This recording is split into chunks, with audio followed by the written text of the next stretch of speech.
In today's video, I'm going to shine my bespoke Foster Son semi-brogues for the first time. I'm Kirby Allison, and I love helping the well-dressed acquire and care for their wardrobes. Join me as we explore the world of quality, craftsmanship, and tradition. Today's video is part of our First Shine series where I shine a new pair of bespoke shoes for the first time. Right here I have a very special shoe. This is my bespoke Foster Sons, which is my first pair of bespoke shoes from another shoemaking firm in England other than George Cleverly. And it's also my first brown cap-toe Oxford. You can see this is an absolutely beautiful shoe. It's a cap-toe semi-brogue.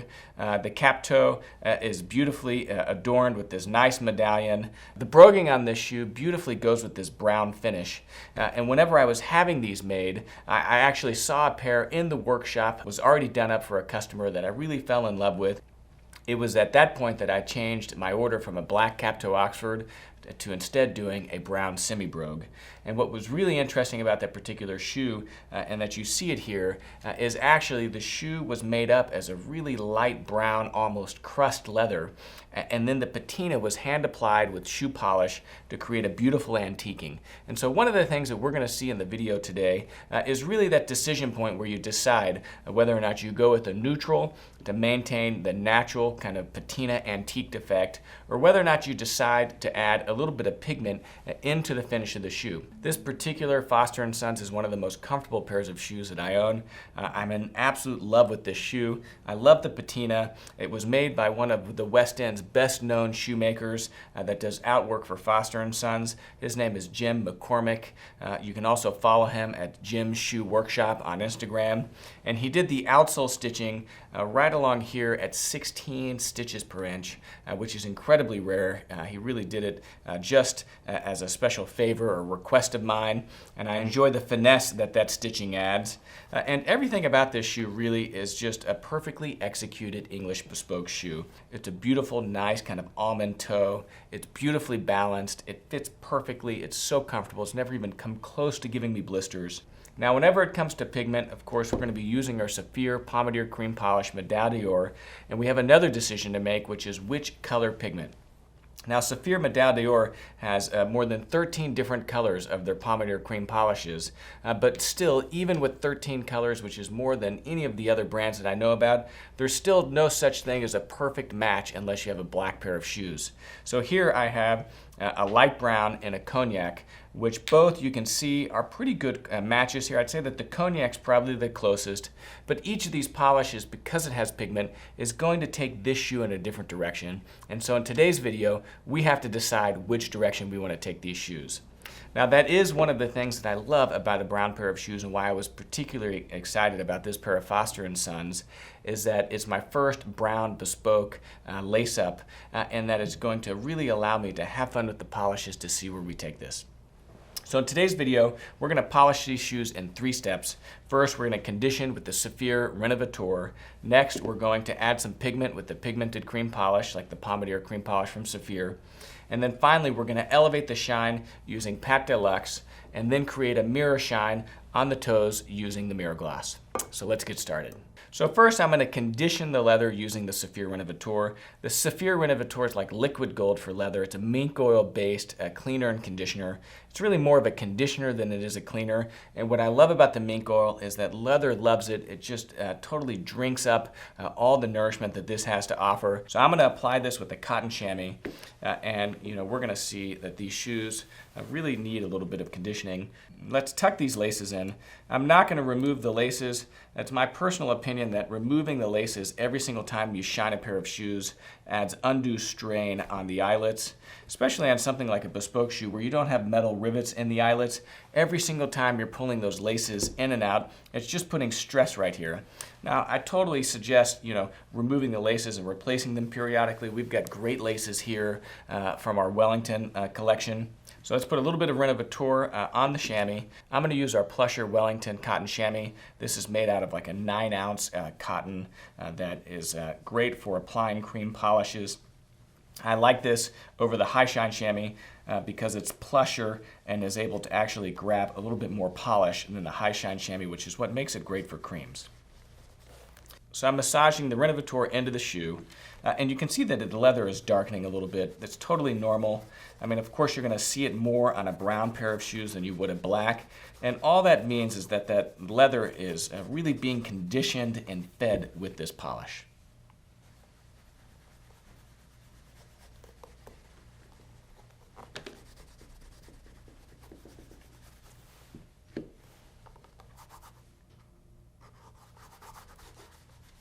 So let's set this aside. We're going to let the renovator dry.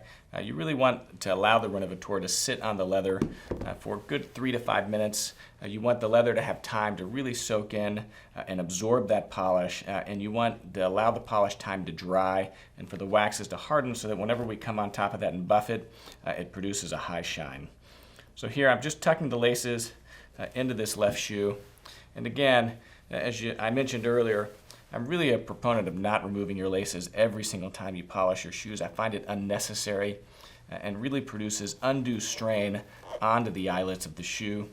Now, everyone has their own style. I totally support it if you want to remove your shoelaces every single time you polish your pair of shoes. But for me, if that was something I held myself to doing every single time I polished a pair of shoes, I would end up polishing my shoes less often. And if you get a little bit of polish on your shoelaces, it's not going to do anything to them. If anything, actually, the waxes help waterproof and seal the cotton of the laces. And so a little bit of polish on your shoelaces is actually a good thing.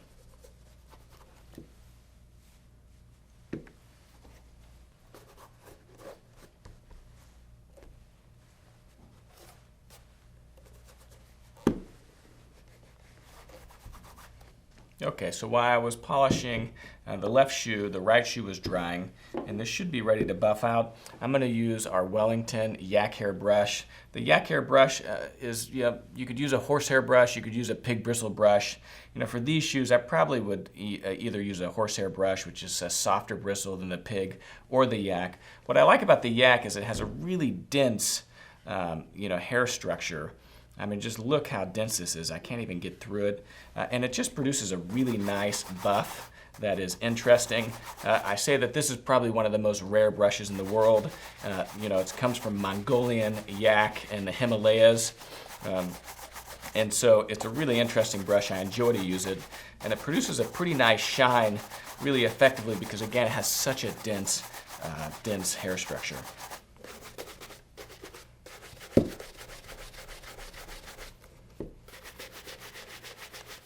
So again, what we're doing here is we're just buffing off any excess polish and bringing those waxes to a shine. And I always enjoy the first time I shine a new pair of shoes. It's really kind of a special moment for me. I mean, it's fun to actually put my hands on them and then begin to see, not only how they wear, but then how they react to the polish. And it's just great. It's just part of really the beginning of what will be a long life for a beautiful pair of bespoke shoes. And these Foster & Sons, I just absolutely love these shoes. Every single time I wear them, I receive compliments. They are so comfortable, and they're just beautiful. Foster & Sons is really one of the 3 West End shoemakers. Whenever I say West End, the West End is an area of London, and there's 3 heritage bespoke shoemakers in the West End: John Lobb, Foster & Sons, and George Cleverly. Gaziano and Girling, of course, is an incredibly accomplished bespoke shoemaking firm, with Daniel Wiegand. But technically, their bespoke shoes are made in Northampton or in Kettering at the factory. So it's not technically a West End bespoke shoemaker in the same way that Foster & Sons, George Cleverly, and John Lobb are. So you can see that this is buffing up quite nicely, and does a great job of illustrating the fact that really these shoes at this point may not need pigment. So I'm going to polish the second one, and then we'll decide whether or not we're going to use pigment.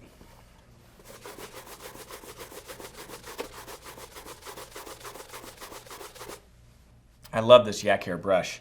I mean, again, it's got such a dense hair structure. It does an incredible job buffing that polish off. Now, we actually have it made at an institute for the blind that has a work live program because this hair is got such a dense structure to it that it can't be pinned with the machine like traditional horsehair or pig bristle brushes.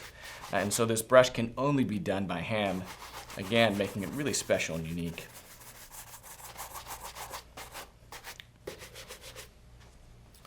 So right here, you can really see that just with a little bit of Saffir Renovateur, one of the reasons I love the Saffir Renovateur, if there's one polish you had to shine your shoes, gosh, I'd have a hard time choosing between the Renovateur or a pigmented cream polish.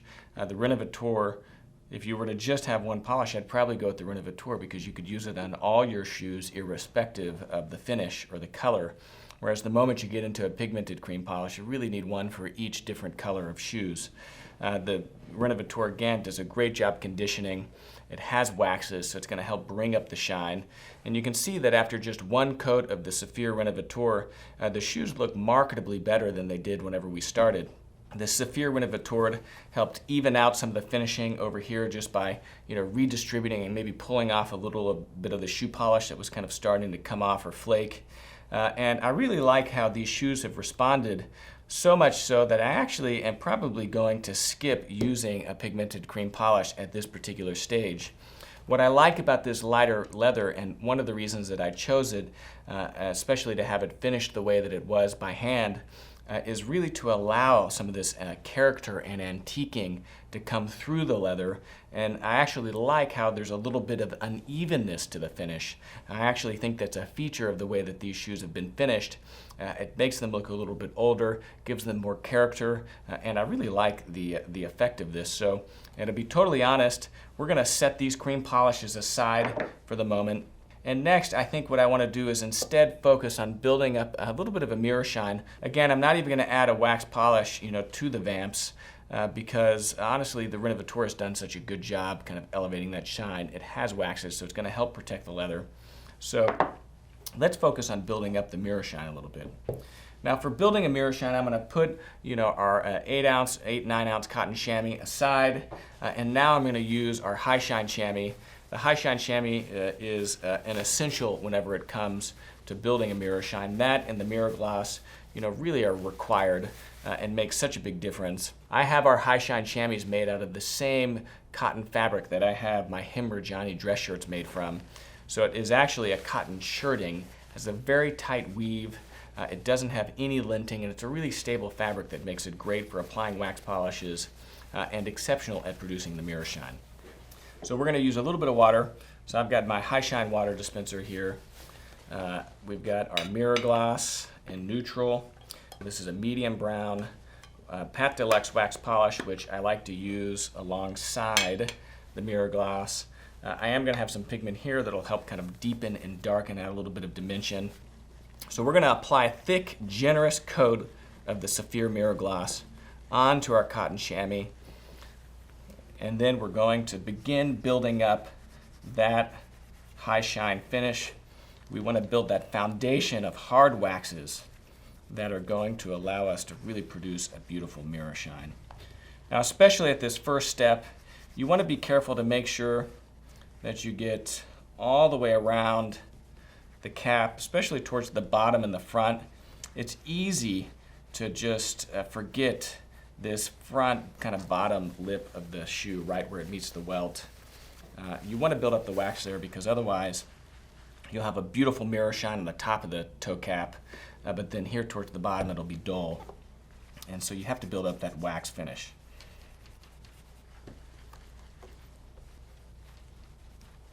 All right, so nice, generous. We're going to put a little bit of wax here on the rear quarters also. Again, this is the hard countered area of the shoe. You only want to build up a mirror shine on an area of the shoe that you don't have to worry about the leather flexing. If you try to build it up here across the vamp, the moment that you wear the shoe and you flex the leather, the hard waxes will crack.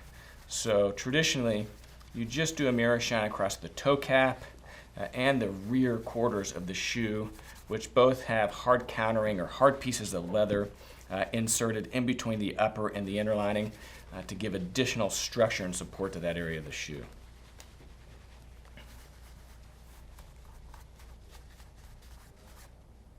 Beautiful. I mean, look how cleanly this heel sits on top of the heel stack. I mean, again, that is one of the elements of a beautiful bespoke shoe. I mean, there's almost no overlap right here. It's perfectly finished. We have perfectly built up layers. You can see right here along the heel how it follows the contour of the heel and the silhouette of the shoe itself, and then pitches in slightly right here. Again, that's the mark of a great bespoke shoemaker. You know, these heels aren't pre-made. They're built up layer by layer, you know, a bespoke shoe has a totally one-of-a-kind bespoke heel stack, which, again, it's just one of those finishing elements that, you know, really is what separates a bespoke shoe from something that is made in a factory. Okay, so we're going to set the right shoe aside, pull over the left. Nice thick coat. So whenever you're polishing a pair of shoes with broguing, it's really impossible to prevent a little bit of wax from getting into the medallion.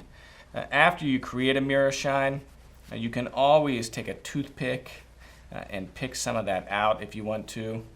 But otherwise, it's really kind of an undeniable consequence.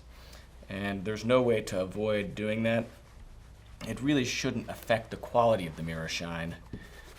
It can become a little bit of annoying, but it's just one of those things not to get too caught up on. So again, a little bit of polish to the heels. I mean, a beautiful, highly shined heel. Again, it's just one of those elements of a really, really well-maintained pair of shoe that I love. For those that drive a lot, it becomes a little bit more difficult to maintain.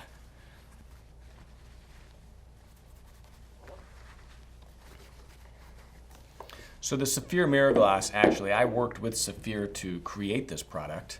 And what makes the mirror gloss so exceptional for producing that mirror shine is, unlike the Pat Deluxe, it has a higher concentration of those hard waxes and a lower concentration of those wax softening solvents.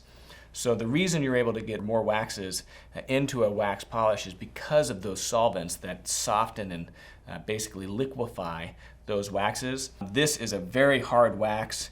I mean, it's very hard. It has a totally different hand than the Pat Deluxe. But because of that, it allows you to produce that foundation of those hard waxes faster and in larger layers than what you can with the Pat Deluxe. Now that we have the first layer of the mirror gloss applied, we're going to put a little bit of water on our cotton chamois, on the high shine chamois. And this is the point where you begin buffing that layer to a shine. Now, there's no trick here other than just patience, pressure, and a little bit of the Pat Deluxe polish helps. But what you want is you really need to buff that first layer to a shine before you add an additional layer. And you just do that with a little bit of water. You don't want too much water. What you see me doing here is just rubbing some of that excess water off of the chamois.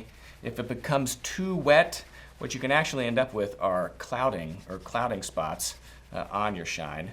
And then I like to add just a little bit of wax to my chamois as I'm buffing, because it helps, again, glissage or really kind of melt those waxes into a nice shine.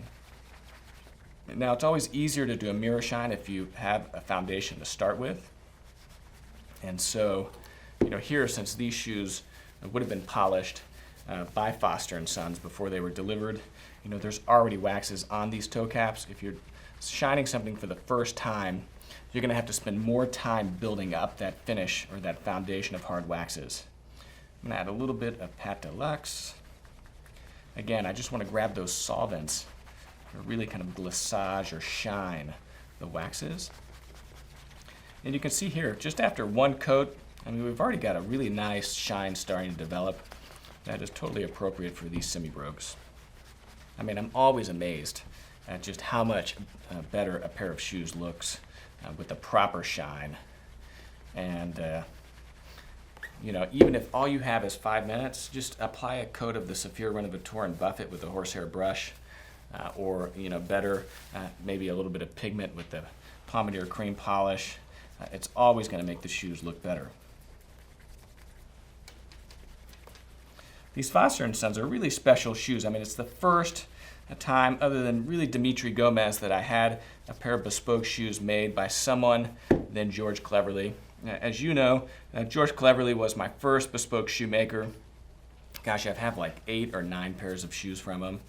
And, you know, I just felt at some point it was appropriate to really try some other bespoke shoemakers, especially given how much I love the craft and the trade. I wanted to experience what some of these other firms have to offer. So I'm starting to shine the rear of the heel. Again, just a little bit of Pat Deluxe, water.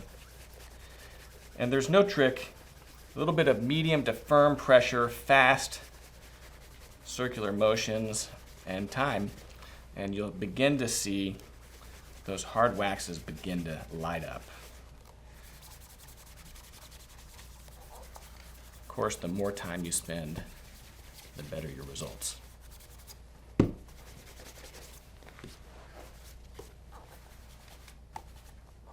I mean, look at that mirror glass right here. I mean, that shine just right across the rear quarter of the shoe, especially whenever you're walking, just lights the shoe up. It reflects the light.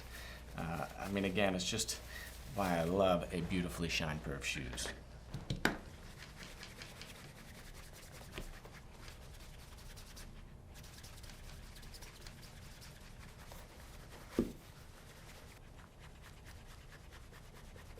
Applying a second coat to the left shoe, a little bit of wax. And now we're going to work on the back of the left shoe. Now you should be able to produce a nice shine on a pair of shoes in 30 to 45 minutes. Now this is, of course, a different category or class of shine than what you would get in a shoe shine stand. I mean, I say that if you owned a Rolls Royce, you know, you wouldn't take it through a drive-through car wash to be cleaned. And if you've got a really nice pair of shoes, I really suggest shining your shoes yourself. I mean, not only is it therapeutic and there's a degree of really just intrinsic satisfaction of having produced that shine yourself, but you're able to do a much better job. I mean, you'll never get a shine like this from a shoe shine stand because they just want to get you in as quickly as possible. And then they're never going to use a quality of product like what you have at the Saffir Renovateur. So it's really kind of a twofold reason to do it yourself.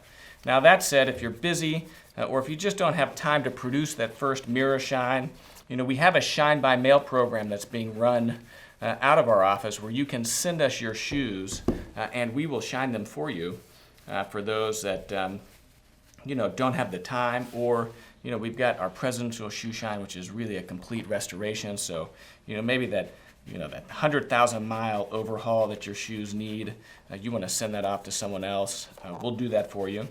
We also have our recrafting program, or our certified shoe restoration program, where we will resole your shoes really to the highest standards. We can stitch the outsole with an invisible channel stitch. That's where we peel the leather back, we stitch the outsole to the welt, and then glue that leather back down. And it produces, like what you see here on these bespoke shoes, just a beautifully finished outsole where you can't see any of the outsole stitching. And again, it's the mark of a higher quality shoe. So you see, look at the shine on this heel. I mean, really beginning to develop. I mean, this was after one coat of the mirror gloss, a little bit of Pat Deluxe, water, and some back and forth. And it's just given so much character and dimension to the shoe that you don't get if you just have a really flat finish there. Again, one of the other elements of a bespoke shoe, I mean, just look how much shape you have right here. I mean, again, it's this shape pinching at the top of my heel that really allows this shoe to fit comfortably, to not slip. It doesn't produce any blisters. And again, it's that level of finish that you expect on a bespoke shoe and that I absolutely love.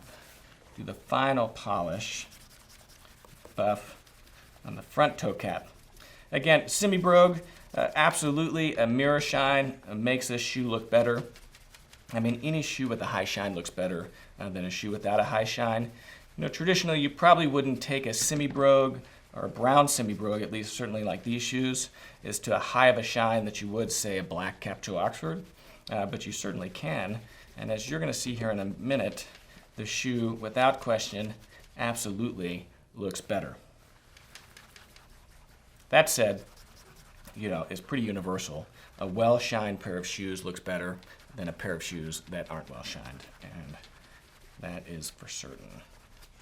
So here towards the end of this, I'm using just a little bit of Pat Deluxe. I'm just tapping it, a little bit of water.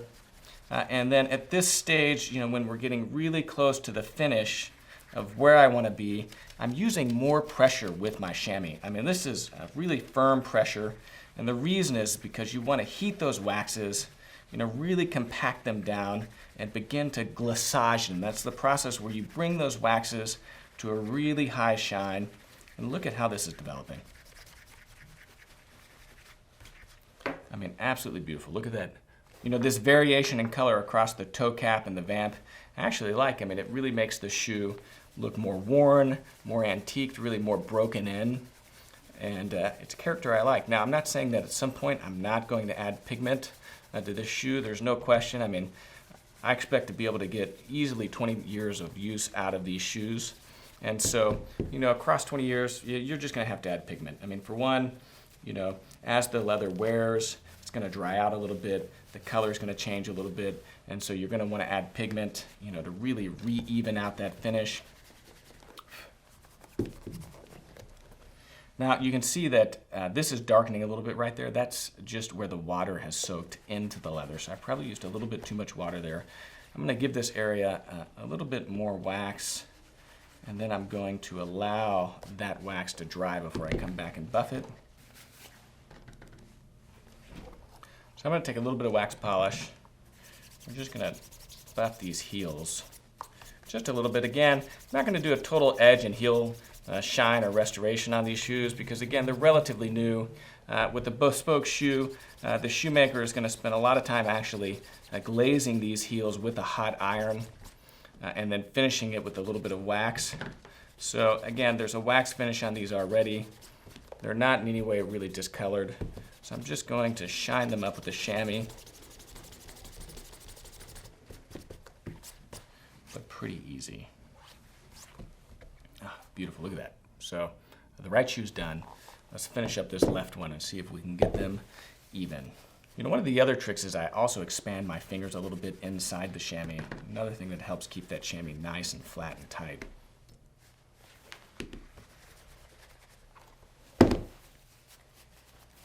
So again, as that mirror shine is beginning to develop, I'm taking smaller amounts of the Pat Deluxe. The Pat Deluxe is a thinner wax than the mirror gloss. I'm starting to build smaller layers, more pressure, and you're going to work that wax more. Again, oftentimes, if you don't have a mirror shine yet, and it's still cloudy, really it just means that you haven't buffed long enough. So instead of adding more polish and locking in that clouded wax, I would instead focus on just more time with the chamois, maybe a little bit more pressure, maybe just a little bit of Pat Deluxe to help bring in those solvents to really glaçage that. I like to use a little bit of a darker polish on my heels and caps. Again, the darker polish helps to separate the cap and the heel from the vamp. You're going to get a little bit of natural darking just whenever you mirror shine a pair of shoes. Again, the addition of the wax, the layers of waxes that you have built up on the toe cap are going to just make it look darker than the vamp.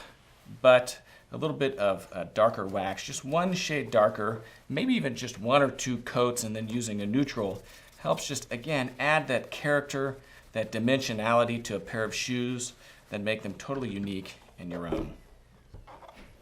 Again, if these edges and heels weren't so well shined, I would actually add more of the mirror gloss before buffing it.